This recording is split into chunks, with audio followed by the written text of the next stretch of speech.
Hello everyone, कैसे हो आप सभी। आशा करती हूँ सभी अच्छे होंगे, स्वस्थ होंगे। गाइस, जैसा कि आप देख रहे हो, आज की क्लास भी हमारी मैप से रिलेटेड है। आज भी हम एक कॉन्टिनेंट करेंगे विद मैप। ठीक है, मैप में कराऊंगी आपको। तो ये है आपका वर्ल्ड का मैप और इसमें आप सभी कॉन्टिनेंट देख सकते हो। तो यहाँ पर आज की क्लास में जो कॉन्टिनेंट हम कवरअप करने जा रहे हैं उसका नाम है ऑस्ट्रेलिया। तो आज की क्लास में हम करेंगे ऑस्ट्रेलिया कॉन्टिनेंट। ठीक है, तो ये है आपका ऑस्ट्रेलिया। छोटा सा है, इसीलिए इसे कंट्री कॉन्टिनेंट भी कहते हैं, यानी देशीय महाद्वीप के नाम से भी ये जाना जाता है, क्योंकि लगभग एक कंट्री के जितना ही इसका एरिया आ जाता है। बट फिर भी हमारी पृथ्वी का सबसे छोटा, सबसे कहते हैं ना छोटा एंड खोटा, तो सबसे छोटा कॉन्टिनेंट है ये ऑस्ट्रेलिया। ठीक है, और इसके साथ में ही ये आ जाता है न्यूजीलैंड। ये बिल्कुल साउथ में आ जाता है न्यूजीलैंड। तो ऑस्ट्रेलिया और न्यूजीलैंड आज की क्लास में हम इन दोनों को ही कवर अप करेंगे विद मैप। मैप में मैं आपको सारे फीचर्स दिखाऊंगी, फिजिकल फीचर्स। उसके अलावा इसमें जो भी आपकी माउंटेन्स हैं, जो रिवर्स हैं, जो डेजर्ट हैं, तो आज की क्लास में हम उन सभी को देखेंगे और आइलैंड को भी देखेंगे ऑस्ट्रेलिया के। ठीक है, तो चलिए शुरू करते हैं अपनी आज की क्लास। तो यहाँ पर मैंने आपको दिखा दी है वर्ल्ड के अंदर लोकेशन कि अगर हम बात करें कि ऑस्ट्रेलिया जो कॉन्टिनेंट है वर्ल्ड में कहाँ पर पड़ता है, तो ये है आपका ऑस्ट्रेलिया। ठीक है, तो ये आपको थोड़ा जूम करके दिखाया गया है। सबसे पहले मैं आपको थोड़ा पॉलिटिकली दिखा देती हूँ। इस पॉलिटिकल मैप, पॉलिटिकल के ऊपर तो मैंने वीडियो भी बनाई है ऑस्ट्रेलिया के ऊपर पॉलिटिकल। ठीक है, अगर आप मेरे चैनल पर जाओगे ना, कॉन्टिनेंट सीरीज प्लेलिस्ट में जाकर आप वहाँ से इस वीडियो को देख सकते हैं, पॉलिटिकल मैप ऑफ ऑस्ट्रेलिया। तो यहाँ पर मैं थोड़ा सा आपको फिर भी बता देती हूँ, मैप में एक्चुअली चीज़ें फिर क्लियर हो जाएंगी। तो ये पॉलिटिकल यानी इसमें कौन कौन से सब डिवीज़न है या जो भी हैं। तो ऑस्ट्रेलिया का जो पश्चिमी हिस्सा है उसे कहते हैं वेस्टर्न ऑस्ट्रेलिया। देखो लिखा हुआ भी है वेस्टर्न ऑस्ट्रेलिया। नॉर्थ वाला हिस्सा नॉर्दर्न टेरिटरी, क्या कहलाता है? Northern Territory. साउथ वाला साउथ ऑस्ट्रेलिया। और ये है क्वींसलैंड, क्या है? Queensland, Queensland. और नीचे आता है New South Wales, New South Wales. और ये है विक्टोरिया, ये क्या है? विक्टोरिया। तो ये सारे मेन पार्ट हैं ऑस्ट्रेलिया के, आप कंट्री कह लो, टेरिटरी कह लो, जो कुछ भी है।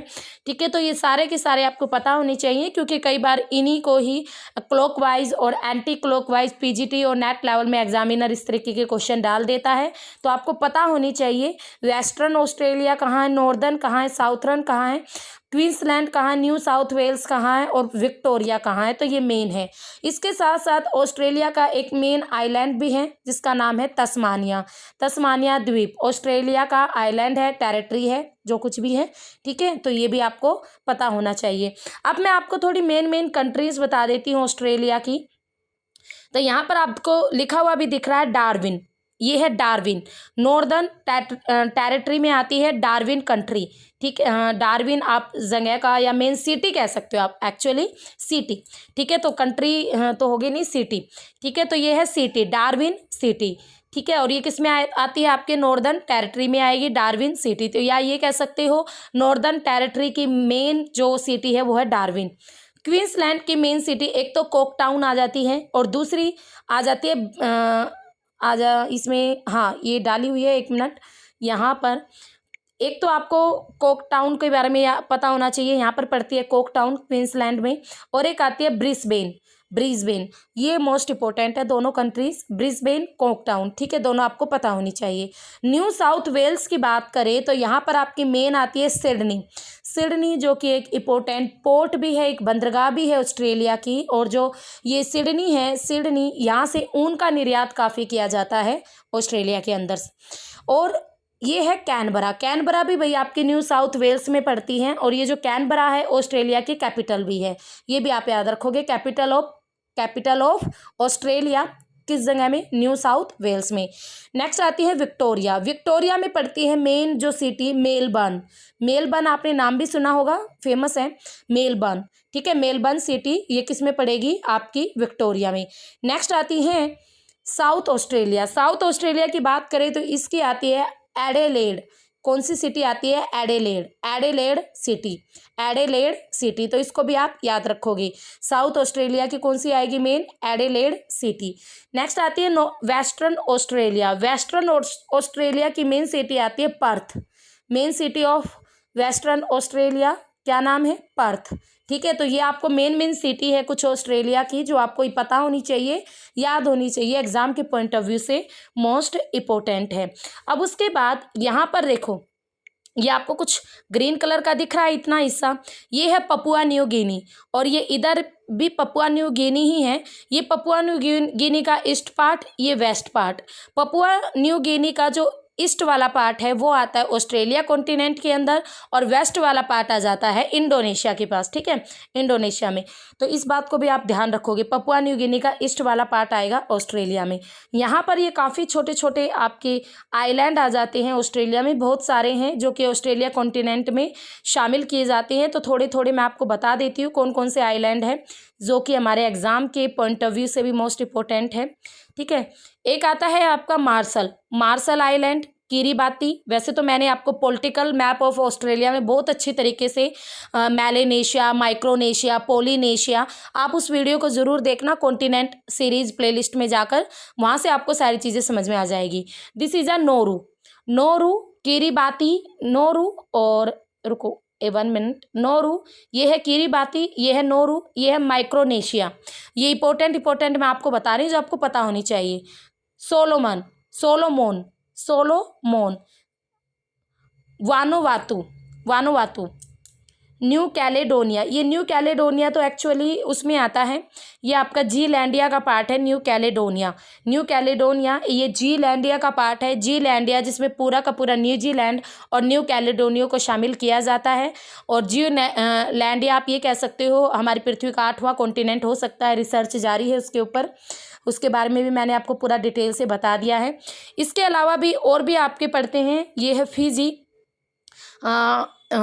एक आता है टांगो, आई थिंक इसमें दिया हुआ है क्या नहीं। ठीक है, तो बहुत सारे आते हैं भाई आपके आइलैंड, ये छोटे छोटे काफ़ी दिए हुए भी हैं इसमें। तो मेन तो मैंने आपको बता ही दिए हैं फिर भी।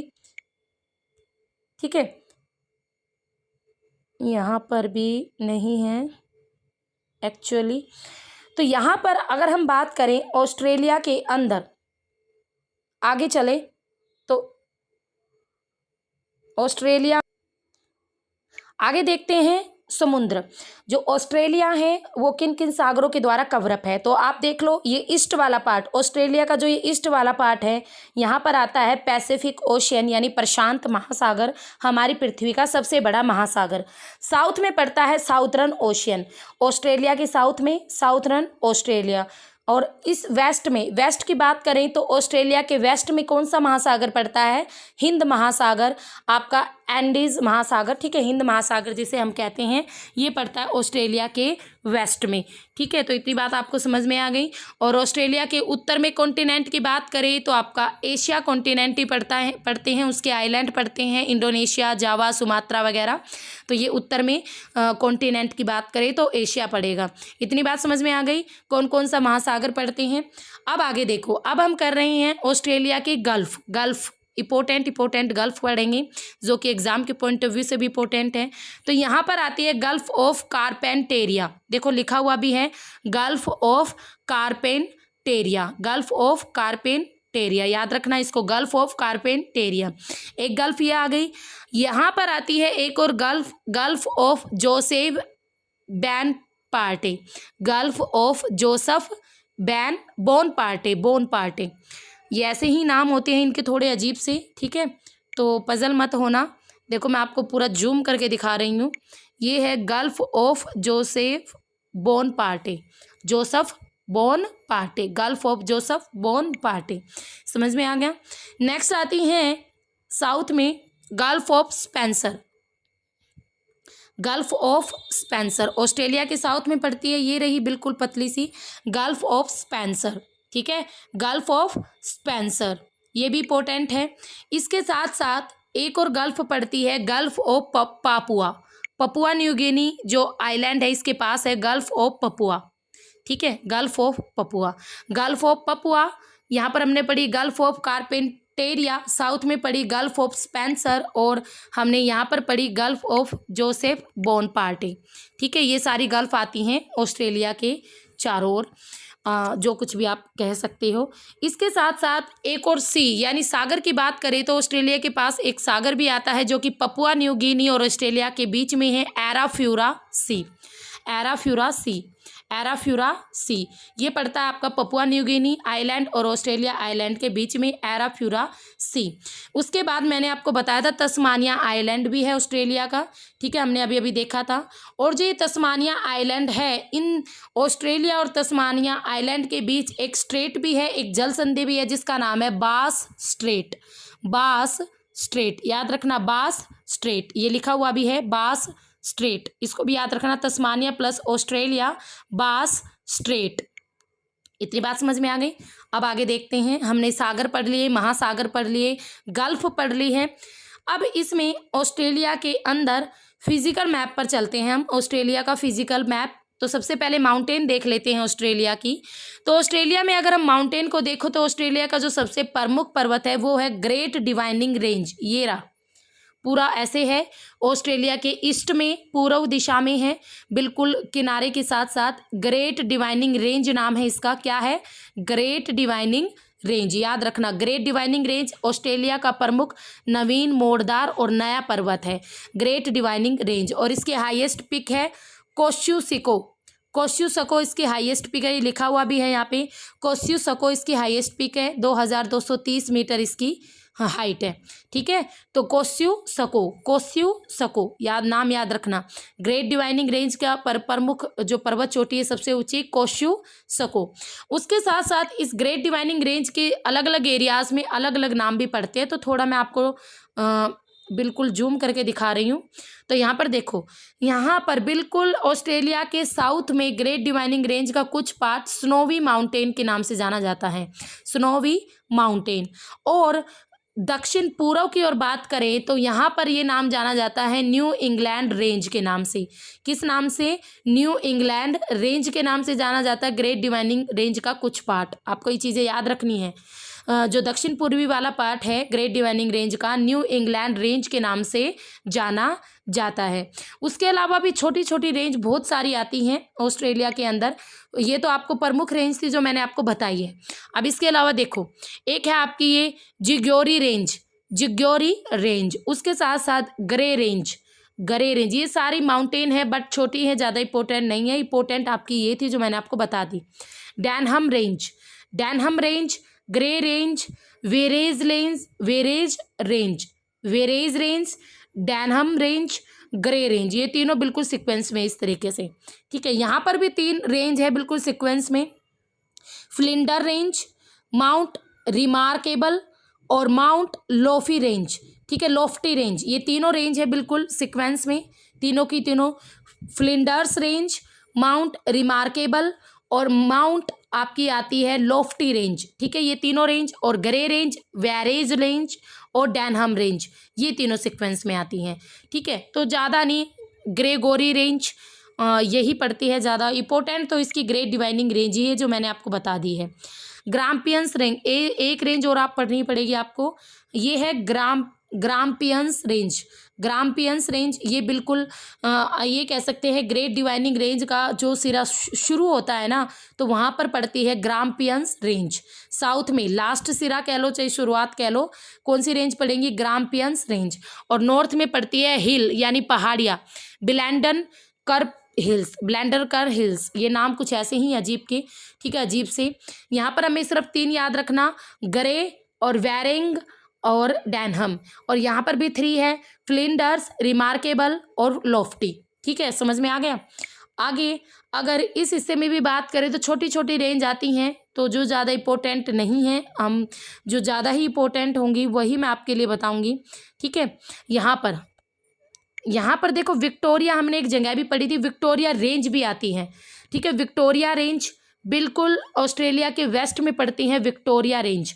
और यहाँ पर डार्लिंग रेंज, डार्लिंग रिवर भी आती है ऑस्ट्रेलिया के अंदर, और डार्लिंग रेंज भी आती है, विक्टोरिया रेंज, डार्लिंग रेंज और स्टिरलिंग रेंज। स्टिरलिंग रेंज तीनों बिल्कुल सीक्वेंस में है, तीनों याद रखनी है आपको। और यहाँ पर आती है केनाब रेंज, ठीक है, Kanab range, Victoria range, Darling range और स्टिरलिंग रेंज, ठीक है। ये तीनों ही रेंज आप याद रखोगे। ये बिल्कुल वेस्ट की ओर पड़ती है ऑस्ट्रेलिया में। कौन कौन सी हैं? पहले आएगी सबसे ऊपर केनाब रेंज, उसके बाद विक्टोरिया रेंज, थर्ड नंबर पर डार्लिंग रेंज, फोर्थ नंबर पर स्टिरलिंग रेंज। समझ गए? ठीक है, तो ये थी सारी माउंटेन, जिसमें आपको मोस्ट इंपॉर्टेंट जो माउंटेन याद रखनी है वो कौन सी है? वो है हमारी ग्रेट डिवाइनिंग रेंज। ये पेन से मैंने मार्क भी किया हुआ है ताकि आपको चीज़ें क्लियरली दिख जाए। तो ये थी हमारी ग्रेट डिवाइनिंग रेंज। माउंटेन की बात करें तो ये थे हमारे माउंटेन। अब इसके साथ साथ एक आइलैंड भी है, तस्मानिया आइलैंड, जो मैंने आपको बताया था। और तस्मानिया आइलैंड पर भी एक माउंट आती है जिसका नाम है माउंट ओसा। माउंट ओसा, अगर एग्जामिनर पूछे ऑस्ट्रेलिया के जो दक्षिण में तस्मानिया आइलैंड है, तस्मानिया आइलैंड की जो हाईएस्ट पीक है वो क्या है, तो आपको पता होनी चाहिए। उसका नाम है माउंट ओसा। क्या नाम है? माउंट ओसा। तो इसको आपको पता होना चाहिए, तो इसको ध्यान रखना, माउंट ओसा को। बिल्कुल, ये तस्मानिया आइलैंड की है। न्यूजीलैंड की बात करें तो न्यूजीलैंड में भी आपकी माउंटेन पड़ती हैं। और न्यूजीलैंड में पहली बात तो न्यूजीलैंड के भी कुक स्ट्रेट आती है, जो कि न्यूजीलैंड के 2 पार्ट होते हैं, दोनों पार्टों को आपस में जोड़ती है, ठीक है। यहाँ पर आती है जो न्यूजीलैंड है, न्यूजीलैंड का जो प्रमुख पर्वत आप कहो तो साउथर्न आल्पस। नाम क्या है? दक्षिण आल्पस। न्यूजीलैंड के प्रमुख पर्वत का नाम क्या है? दक्षिण आल्पस। दक्षिण आल्पस, इसको आप याद रखोगे, ठीक है, दक्षिण आल्पस। और माउंट कुक इसकी हाईएस्ट पीक है, माउंट कुक। देखो, अगर हम ऑस्ट्रेलिया और न्यूजीलैंड के बीच में जल संधि की बात करें तो वो आपकी कुक स्ट्रेट पड़ेगी। कौन सी स्ट्रेट पड़ेगी? कुक जल संधि। और माउंटेन की भी बात करें, माउंटेन रहेगी दक्षिणी आल्पस न्यूजीलैंड की। और न्यूजीलैंड के हाईएस्ट पिक की बात करें तो वो रहेगी माउंट कुक। Mount cook. तो इतनी बातें आपको पता होनी चाहिए। न्यूजीलैंड से भी माउंटेन पढ़ ली। अब नेक्स्ट पढ़ेंगे डेजर्ट, क्योंकि जो ऑस्ट्रेलिया है वो तो मरुस्थलों की ही भूमि है। दुनिया भर के डेजर्ट भरे पड़े हैं ऑस्ट्रेलिया के अंदर। तो उन डेजर्ट्स को अब हम यहाँ पर देखने जा रहे हैं। सबसे पहले तो ऑस्ट्रेलिया का फेमस डेजर्ट और बड़ा डेजर्ट ये आता है Great Victoria Desert. Great Victoria Desert, ठीक है। बहुत सारे डेजर्ट हैं, अभी एक एक पढ़ेंगे। तो देखो, यहाँ पे मैंने आपको विक्टोरिया रेंज भी पढ़ाई है, विक्टोरिया रेंज है यहाँ पर। और यहाँ पर एक मरुस्थल भी है जिसका नाम है ग्रेट विक्टोरिया डेजर्ट। यहाँ पर आता है नेक्स्ट ग्रेट विक्टोरिया डेजर्ट के बाद, बिल्कुल लो जूम करके देख लो, चीज़ें आपको क्लियर दिखेंगी। ग्रेट विक्टोरिया डेजर्ट के बाद ऊपर आता है गिब्सन डेजर्ट। कौन सा डेजर्ट? Gibson desert. और उसके बाद ग्रेट सैंडी डेजर्ट, ठीक है। अगर नॉर्थ से साउथ की ओर सीक्वेंस में लगाने के दे एग्जामिनर, तो सबसे पहले ग्रेट सैंडी आएगा नॉर्थ में, बीच में आएगा गिब्सन और साउथ में आएगा ग्रेट विक्टोरिया। बिल्कुल उत्तर से दक्षिण की ओर। आपको ये चीज़ें पता होनी चाहिए, एग्जामिनर सीक्वेंस में लगाना जरूर देगा। Great Sandy Desert, Gibson Desert, Great Victoria Desert. समझ में आ गया? नेक्स्ट यहाँ पर आ जाते हैं आपके और डेजर्ट ऑस्ट्रेलिया के। तो यहाँ पर आता है नॉर्थ में, अगर हम बात करें, तनामी डेजर्ट, तनामी मरुस्थल। कौन सा मरुस्थल? तनामी मरुस्थल। उसके बाद आता है सिम्पसन डेजर्ट। और उसके बाद आता है स्टर्ट स्टोनी डेजर्ट। ये भी आपको अगर उत्तर से दक्षिण की ओर लगाने के लिए दे तो सबसे ऊपर आएगा तनामी डेजर्ट, फिर आएगा सिम्पसन डेजर्ट और फिर आएगा स्टर्ट स्टोनी डेजर्ट। 3 हमने वहाँ पढ़े, ठीक है। 3 मैंने आपको वहाँ पर कराए, सबसे ऊपर ग्रेट सैंडी, फिर गिब्सन, फिर ग्रेट विक्टोरिया। और इसी तरीके से 3 हमने यहाँ पर किए, सबसे नॉर्थ में तनामी, फिर बीच में आएगा सिम्पसन और साउथ में आ जाएगा स्टर्ट स्टोनी डेजर्ट, ठीक है। तो 3 और 3 6 डेजर्ट कराए मैंने, ज़्यादा नहीं कराए। और 6 के 6 इंपॉर्टेंट है, 6 के 6 के नाम आपको याद रखने ही पड़ेंगे। अब उसके बाद डेजर्ट के बाद ऑस्ट्रेलिया में पेनिनसुला भी है। ये पेनिनसुला यानी प्रायद्वीप यानी भाई 3 ओर से जो पानी से घिरा हुआ है और एक ओर से लैंड द्वारा कवरअप, ऐसे एरिया को पेनिनसुला कहते हैं। तो ऑस्ट्रेलिया में केप यॉर्क पेनिनसुला है, ऑस्ट्रेलिया के बिल्कुल नॉर्थ में है ये केप यॉर्क पेनिनसुला। आपको इसे याद रखना है, केप यॉर्क पेनिनसुला, बिल्कुल पपुआ न्यू गिनी के साथ ये लगता हुआ है। और पपुआ न्यू गिनी और केप यॉर्क पेनिनसुला के बीच अगर हम बात करें तो आपकी एक ये कह सकते हैं स्ट्रेट भी है, एक स्ट्रेट भी है। कौन सी स्ट्रेट है वो अभी आपको दिखा रही हूँ। तो एक स्ट्रेट भी आती है, ये रही, ये आई थिंक आपको विजिबल हो। तो ये है वो straight, Torres Strait, Torres Strait. देखो मैंने आपको 3 स्ट्रेट कराई है। ऑस्ट्रेलिया प्लस न्यूजीलैंड, कौन सी जल संधि? कुक जल संधि। ऑस्ट्रेलिया प्लस तस्मानिया, बास स्ट्रेट, बास स्ट्रेट। और Australia plus Papua New Guinea, तो कौन सी स्ट्रेट? Torres Strait. और यहाँ पर पेनिनसुला भी आता है, अगर एग्जामिनर पूछे केप यॉर्क और पपुआ न्यू गिनी के बीच में कौन सी जल संधि है, तो आंसर रहेगा टोरस स्ट्रेट। क्या रहेगा? Torres Strait. इतनी बात समझ में आ गई। तो 3 स्ट्रेट हमने पढ़ी हैं, टोरस, बास और कुक स्ट्रेट। तो तीनों ही आपको याद रखनी है। हम पेनिनसुला देख रहे थे, ठीक है। इसके बाद ऑस्ट्रेलिया के साउथ में पड़ता है आपका एक और पेनिनसुला, आयरे पेनिनसुला। ऑस्ट्रेलिया के नॉर्थ में आपका यॉर्क वाला पेनिनसुला और साउथ में आयरे। देखो दोनों मैं आपको छोटे करके दिखा रही हूँ। तो देखो यहाँ पे नॉर्थ में पड़ेगा केप यॉर्क पेनिनसुला और साउथ में पड़ेगा आयरे पेनिनसुला। तो दोनों याद रखना, नॉर्थ में कौन सा और साउथ में कौन सा। केप यॉर्क नॉर्थ में है ऑस्ट्रेलिया के और साउथ में आयरे पेनिनसुला। अब इसके बाद ऑस्ट्रेलिया में आपके आ जाते हैं प्लेट्यू देख लेते हैं, यानी पठार। ऑस्ट्रेलिया में प्लेट्यू की बात करें तो यहाँ पर आता है किम्बरले प्लेट्यू। ऑस्ट्रेलिया में किम्बरले प्लेट्यू, प्लेट्यू यानी पठार, ये है ऑस्ट्रेलिया का किम्बरले प्लेट्यू। इसके अलावा आपको सिर्फ एक और प्लेट्यू याद रखना पड़ेगा, 2 ही प्लेट्यू मोस्ट इंपॉर्टेंट है ऑस्ट्रेलिया में। आई थिंक कहाँ गया, यहीं पर था अभी, जब आएगा ना तब दिखाऊंगी, ठीक है। अब इसके बाद एक और मोस्ट इंपॉर्टेंट चीज़ वो है ग्रेट बैरियर रीफ। ये लिखा हुआ भी है ग्रेट बैरियर रीफ। ये एक समुद्री जीव होता है, मूंगा, ठीक है। उस मूंगे की शरीर के द्वारा बनी हुई एक रीफ है, एक दीवार है समुद्र के अंदर। और संसार की सबसे लंबी ग्रेट बैरियर रीफ है परवाल भित्ति, जिसे हिंदी में कहते हैं। 1900 किलोमीटर के लगभग इसकी लंबाई है। केवीएस के एग्जाम में यहाँ से क्वेश्चन आया था कि ग्रेट बैरियर रीफ किस तट के किनारे पर स्थित था। ऑप्शन में था क्वींसलैंड। तो यहाँ पर देखो मैंने आपको पढ़ाया था ना, ये कौन सा था? क्वींसलैंड। क्या था ये हमारा पार्ट? क्वींसलैंड का पार्ट था। तो यहाँ पर क्या आएगा? Answer is Queensland. तो ग्रेट बैरियर रीफ ऑस्ट्रेलिया के कौन से तट पर है? उत्तर पूर्वी, ये नॉर्थ पड़ेगा, नॉर्थ ईस्ट यानी उत्तर पूर्वी तट पर है ग्रेट बैरियर रीफ। इसको आपको याद रखना पड़ेगा। इसके साथ साथ ऑस्ट्रेलिया में ये आती है एक जगह great Australian basin, great Australian basin. ये क्या है? एक बेसिन, यहाँ पर कुछ कुएं हैं, आप ये कह सकते हो पताल तोड़ कुएं, जिनमें से पानी उबजता है ऊपर की ओर। इस तरीके के कुएं हैं यहाँ पर। और इन्हें हिंदी में कहते हैं उत्स्तृप्त कुएं।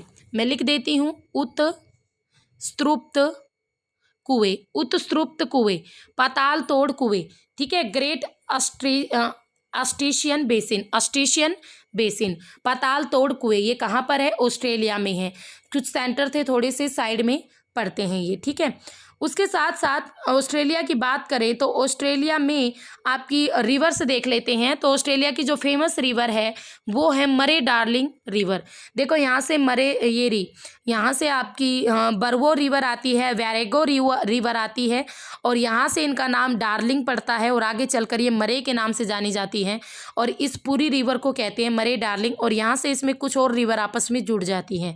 ये है ऑस्ट्रेलिया की फेमस रिवर, प्रमुख नदी मरे डार्लिंग नदी, जो कि साउथर्न ओशियन में आगे जाके गिर जाती है। समझ में आ गया ना मरे डार्लिंग रिवर के बारे में। इसके अलावा और भी रिवर आती है ऑस्ट्रेलिया में, जैसे देखो यहाँ पर आती है गिलबर्ट रिवर, गिलबर्ट रिवर जो कि आपकी गल्फ ऑफ कारपेंटेरिया में जाके गिर जाती है। मिशेल रिवर, फ्लिंडर्स रिवर, और ये आती है जियोगिर्गिना रिवर। ये ऐसे ऐसे होती हुई यहाँ पर रेंज में से निकलती है इस तरीके से, और यहीं पर लुप्त हो जाती है इस तरीके से, ठीक है। तो ये तो छोटी छोटी रिवर हैं, गिलबर्ट, मिशेल, फ्लिंडर्स, जियोर्जिना। और इसके साथ साथ मरे डार्लिंग रिवर है, वो मोस्ट इंपॉर्टेंट है ऑस्ट्रेलिया की। और यहाँ पर वेस्ट की ओर भी ऑस्ट्रेलिया की कुछ रिवर आती है। Fitzroy river, De Grey river, Fortescue river, Ashburton river. तो ये सारी वेस्ट की ओर आ जाती है ऑस्ट्रेलिया के अंदर। आप सिर्फ मरे डार्लिंग रिवर को भी अगर याद रखते हैं तो वो भी इनफ रहेगी, ठीक है, मरे डार्लिंग रिवर। अब इसमें ऑस्ट्रेलिया के अंदर एक लेक भी आती है, आयर लेक। आई थिंक इन्होंने मेंशन की है या नहीं की है, I don't know, physical map पर होनी चाहिए। यहाँ पर आती है बिल्कुल Eyre lake, I don't know, I think नहीं मेंशन है, ठीक है। आयर, हाँ जी, ये रही, मेंशन दिख गई है, ये रही आयर लेक। दिस इज़ ये दिख रही है ना आपको, ये ग्रे कलर की शेड में जो भरी हुई है। आई थिंक ब्लू देनी चाहिए थी इन्होंने, ब्लू पानी की शेड में, बट ये ग्रे में क्यों दी है अभी बताती हूँ इसका रीज़न भी। ये है आयर लेक। आयर लेक ऑस्ट्रेलिया की एक सबसे बड़ी झील है ये ऑस्ट्रेलिया के अंदर, और ऑस्ट्रेलिया की झील है, बट इसे ऑस्ट्रेलिया का डेड हार्ट ऑफ ऑस्ट्रेलिया के नाम से जानी जाती है। बहुत ही ज़्यादा खारी है और इसी की वजह से ऑस्ट्रेलिया में फिर दूर तक खारा खारा रहता है, मतलब सब कुछ ये लगा लो रेगिस्तान से टचअप में आ जाती है ये, इस वजह से, ठीक है। तो ये ऑस्ट्रेलिया की सबसे बड़ी झील है आयर झील, जो कि एक खारी झील के नाम से भी जानी जाती है। ऑस्ट्रेलिया में प्लेन एरिया भी आता है जिसे कहते हैं lunar bore plain area. Lunar bore plain area, ठीक है, लूनार बोर प्लेन एरिया, तो इसको भी आप याद रखोगे। अब देखो हमने दो आपकी रेंजेस और रह गई हैं, वो और ध्यान से देख लो। ये बिल्कुल ऑस्ट्रेलिया के बीच में है, दोनों रेंजेस ऑस्ट्रेलिया के बिल्कुल बीच में है। मैकडोनल्ड का पिज़्ज़ा खाते हो ना, ये वही है मैकडोनल्ड रेंज, और एक आती है मस्ग्रेव रेंज एंड मैकडोनल्ड रेंज, ठीक है। ये दोनों ऑस्ट्रेलिया के बिल्कुल सेंटर में आती हैं, बिल्कुल सेंटर में। और जो मैकडोनल्ड रेंज है इसकी जो हाईएस्ट पिक है वो है माउंट जेल। मैं आपको बिल्कुल डिटेल में दिखा देती हूँ, इससे ज़्यादा जूम नहीं होगा। तो ये है माउंट जेल मैकडोनल्ड रेंज की बिल्कुल हाईएस्ट पिक, और मस्ग्रेव रेंज, इनको भी आप थोड़ा ध्यान रखना, ठीक है। इसकी है वुडरॉफ और इसकी है माउंट जेल। मैकडोनल्ड रेंज की हाईएस्ट पिक माउंट जेल और मस्ग्रेव की हाईएस्ट पिक वुडरॉफ, ठीक है।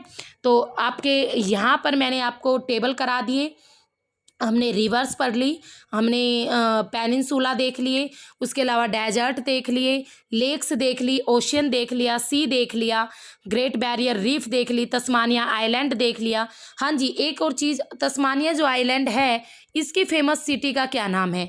तो तस्मानिया आइलैंड की अगर फेमस सिटी पूछे जाए तो उसका आंसर क्या रहेगा? तो वो रहेगी होबर्ट। क्या रहेगी? होबर्ट। देखो यहाँ पे सर्कल भी की हुई है तस्मानिया में, होबर्ट, ठीक है, Hobart is the famous city of Tasmania island. अब तस्मानिया आइलैंड आपको समझ में आ गया, ठीक है। अब इसके बाद ऑस्ट्रेलिया में हमारा और कुछ आई थिंक रहता नहीं है, मैंने आपको सब कुछ बता दिया है ऑस्ट्रेलिया के अंदर, तो इतना इनफ है, हमने सब कुछ देख लिया है। ऑस्ट्रेलिया के जो जो पार्ट मोस्ट इम्पोर्टेंट थे वो हम कवर अप कर चुके हैं यहाँ पर, ठीक है। तो ये थी आपकी भाई ऑस्ट्रेलिया की फिजिकल मैप और पॉलिटिकल मैप। आई थिंक आपको सारी चीज़ें कवर अप हो गई हैं। और एक छोटी सी चीज़ और जो मैं आपके साथ डिस्कस कर रही हूँ, ऑस्ट्रेलिया कॉन्टिनेंट के बिल्कुल सेंटर में से भी एक लैटिट्यूड गुजरता है, उस लैटिट्यूड का नाम क्या है? तो वो है भाई आपकी मकर रेखा। बिल्कुल ऑस्ट्रेलिया के सेंटर में से 23.5 डिग्री साउथ मकर रेखा गुजरती है, कैप्रिकॉर्न, ठीक है। तो अगर एग्जामिनर पूछे कि ये किस किस पार्ट में गुजरती है तो आप यहाँ पर देख सकते हो, देखो ध्यान से। तो ये वेस्टर्न ऑस्ट्रेलिया में से जाती है, नॉर्थर्न टेरिटरी में से जाती है, साउथ में से नहीं जाती, और क्वींसलैंड में से जाती है। तो वेस्टर्न ऑस्ट्रेलिया, नॉर्दर्न टेरिटरी और क्वींसलैंड में से जाती है ऑस्ट्रेलिया के बिल्कुल सेंटर से मकर रेखा, ठीक है। और मकर रेखा पर सूर्य की किरणें कब सीधी पड़ती है, ये आपके लिए क्वेश्चन है, मुझे कमेंट बॉक्स पर लिखकर भेजोगे। मकर रेखा पर सूर्य की किरणें बिल्कुल वर्टिकल कब पड़ती हैं? तो ठीक है, तो आप मुझे कमेंट करना आपको क्लास कैसी लगी, आपको मैप समझ में आया, ऑस्ट्रेलिया के बारे में आपको जानकारी कैसी लगी। अगर वीडियो अच्छी लगी तो please like, share and subscribe more and more मेरे चैनल को, ठीक है। तो फिर मिलेंगे, तब तक के लिए have a nice day, okay, bye bye.